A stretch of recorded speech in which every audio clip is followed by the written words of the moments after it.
Hello friends, back to my channel Raju Mithu ব্লগে স্বাগত জানিয়ে তোমাদের কাছে নতুন একটা ভিডিও নিয়ে চলে এসেছি। তো আজকে দেখতে পাচ্ছ এই যে সজনের ডাঁটার সাথে পাতা নিয়ে নাড়ানাড়ি করছি। তো সজনে পাতার সকলেই তো ভাজা খেয়েছো, কিন্তু কেউ কি কোনোদিনও সবজি বানিয়ে খেয়েছো? তো দেখো আজকে আমি সবজি বানাচ্ছি। তো কিভাবে বানাচ্ছি দেখে নাও। এখানে আমি কিছু সজনে পাতাকে তার বড় ডাঁটিগুলোর থেকে ছোট ছোট পাতাগুলো টুকে নিয়েছি। আর দেখো এগুলো টুকে নিয়ে আমি এগুলোকে ভালো করে জলে ধুয়ে নেব। আর সজনে পাতাকে কুচানোর কোনো প্রয়োজন হয় না, সে ভাজাই করো আর সবজিই করো। তো বেশিরভাগ তোমরা ভাজাই খেয়েছো সজনে পাতা।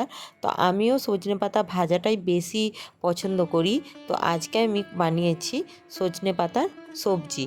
তো এটাও কিন্তু দুর্দান্ত খেতে হয়। তোমরা একবার বানিয়ে করে খেয়ে দেখো এইভাবে, আশা করি তোমাদেরও ভালো লাগবে। তো এখানে পাতাগুলো ধুয়ে নেওয়ার পরে আমি একটা কড়াইয়ের মধ্যে কিছুটা জল দিয়ে আমি এটাকে একটু ভাপিয়ে নেব। সজনে পাতার যেহেতু সবজি বানাবো, বাস হালকা করে একটু আমি ভাপিয়ে নেব। পুরো সিদ্ধ করার দরকার নেই যে জলে ডুবিয়ে একদম সেদ্ধ করবে, ওই জিনিসটা করার দরকার নেই। বাস ভাপিয়ে নিলেই হবে, একটু কমে যাবে পাতাগুলো। দেখো পাতাগুলো কীরকম কমে গেছে, আর এই ভাপানোর প্রায় হয়েই এসছে। আমি তখন একটু লবণ দিয়ে দিলাম। এই যে জলটা দেখতে পাচ্ছ ছেড়েছে, ওই জলটা যতক্ষণ পর্যন্ত শুকিয়ে না যাচ্ছে ততক্ষণ আমি এটাকে নাড়তে থাকবো। জলটা শুকিয়ে গেলে তারপর এগুলোকে আমি নামিয়ে রেখে দেবো।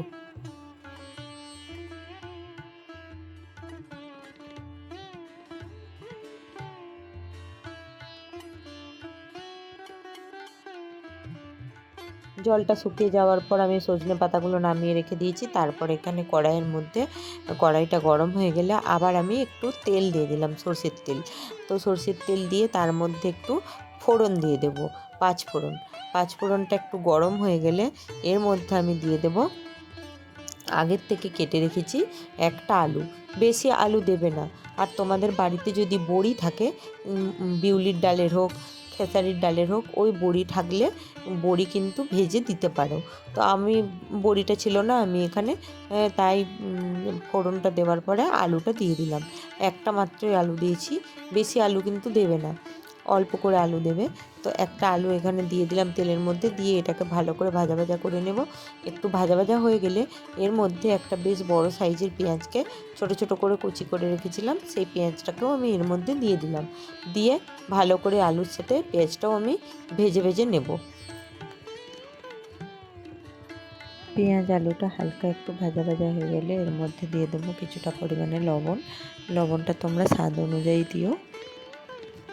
এরপর এর মধ্যে দিয়ে দেবো, লবণটা দিয়ে একটু নাড়াচাড়া করে নিয়ে দিয়ে দেবো কিছুটা পরিমাণ হলুদের গুঁড়ো।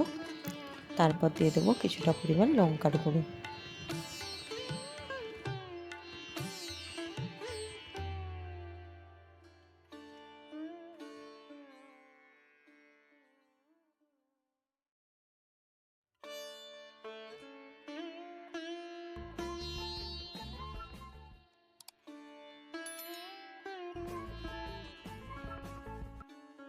হলুদের গুঁড়ো লঙ্কার গুঁড়োটা দিয়ে একটু নাড়াচাড়া করে নিয়ে আমি একটুখানি জল দিয়ে দেব। যেহেতু হলুদ আর লঙ্কাটা শুকনো মশলা, তাই একটু জল দিয়ে দিলাম।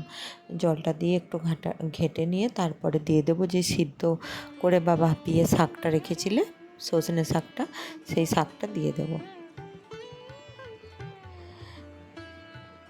শাকটা দিয়ে ভালো করে আলুর সাথে মিশিয়ে নেব। মিশিয়ে নিয়ে একটু জল দিয়ে দেব। জলটা একটু বেশি দিচ্ছি, তার কারণ আলুগুলো সেদ্ধ হয়নি এখনও। তো জলটা দিয়ে দিলে জলটাও কমে যাবে আর আলুটাও সেদ্ধ হয়ে যাবে। তারপর আমি এটাকে নামাবো। দেখো বন্ধুরা, আলুগুলো প্রায় সেদ্ধ হয়েই এসছে। আমি খুন্তির করে কেটে কেটে দেখিয়ে দিচ্ছি। তো এবার আমি এটাকে ঘেঁটে নিয়ে ভালো করে নামিয়ে নেব। সবজিটা আমার রেডি হয়ে গেছে। তো বন্ধুরা, ভিডিওটা কেমন লাগলো অবশ্যই করে লাইক, কমেন্ট এন্ড শেয়ার করো। আর যারা আমার চ্যানেল নতুন তারা অবশ্যই চ্যানেলটা সাবস্ক্রাইব করে পাশে থাকা বেল বাটনটি বাজিয়ে দিও, যাতে আমার ভিডিও তোমরা সবার আগে দেখতে পাও। তো চলো বন্ধুরা, আবার আসবো নতুন একটা ভিডিও নিয়ে খুব তাড়াতাড়ি তোমাদের কাছে। ততক্ষণ তোমরা ভালো থেকো, সুস্থ থেকো।